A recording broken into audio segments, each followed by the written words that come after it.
Здравейте, момичета! Днес съм ви подготвила няколко красиви модела ризи и блузки, които ще ви покажа. Моля ви, споделете в коментар кой от всички модели ви е харесал най-много.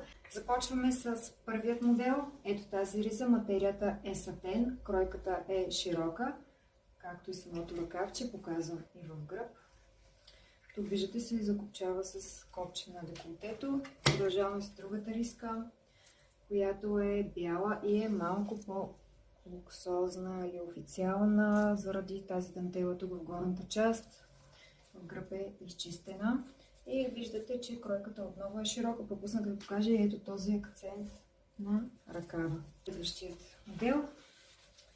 Малко по-втален силует. Цветът е много приятно синьо.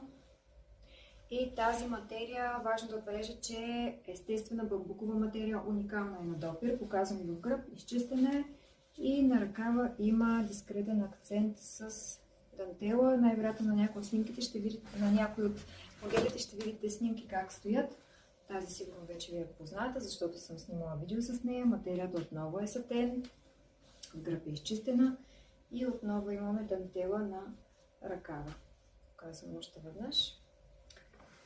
Следващият модел е като бялата, която ви показах по-раничко, само че в черно. Приближавам, за да видите, че в горната част отново има дантела тук и дискретна лента с блясък. Имаме и акцент на ръкава. В гръб е изчистена.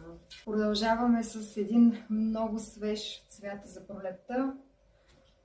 Тази красива риза в жълто.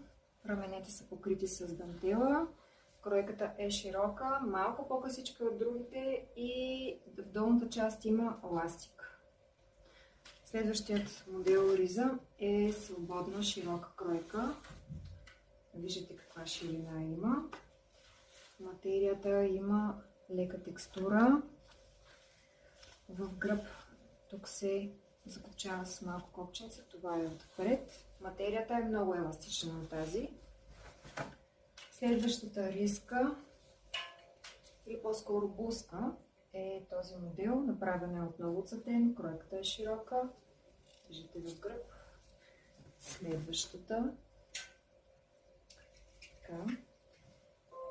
Ето този десен е много нежен и приятен. Както виждате, материята е много ефирна. Отново сатен, ръкавът е широк и в гръб. Продължаваме с блузките. Ето тази спортна блузка, която е изработена от тънка памучна дъмкова материя. В гръб е с качулка и